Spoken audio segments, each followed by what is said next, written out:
పట్టుదల ఉంటే మనిషి సాధించలేనిది లేదోయ్ అన్నాడు నరసింహం.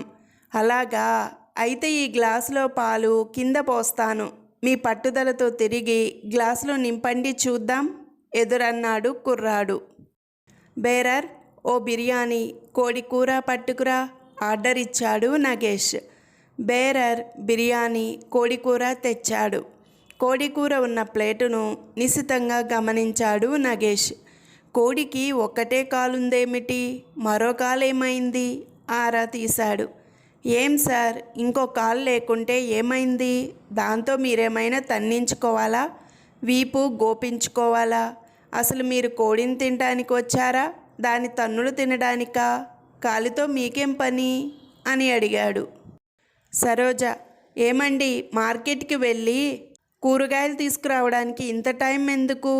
శంకరం, అక్కడ ఒక ఆయన డబ్బులు పారేసుకొని వెతుక్కుంటున్నాడు. సరోజ, ఓ, ఆ డబ్బులు వెతికిచ్చి వచ్చారా? శంకరం, లేదు, అతడు అక్కడి నుంచి వెళ్ళే వరకు ఆ నోటుపైనే నిలబడి ఉన్నాను. రంగయ్య, అరే జంగయ్య, ఈ ఆడవాళ్ళు అసలు ఎవరి మాటలు వినర్రా?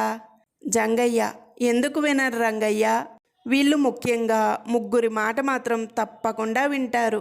రంగయ్య, అవునా, ఎవరా ముగ్గురు జంగయ్య?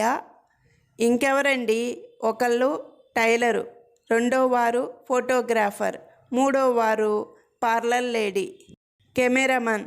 హలో రంగారావు గారు, నాకు అర్జెంటుగా 50,000 కావాలి. రంగారావు, నా దగ్గర లేవు, అయినా నీకెందుకు ఇవ్వాలి? కెమెరామ్యాన్, మీ వీడియో ఒకటి నా దగ్గరుంది.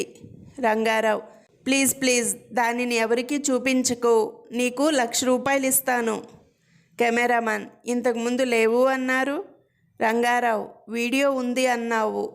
కెమెరామ్యాన్ మనసులో, పాపం, అది అతని పెళ్లి వీడియో కాకుండా ఇంకేదో అనుకుంటున్నట్లున్నాడు.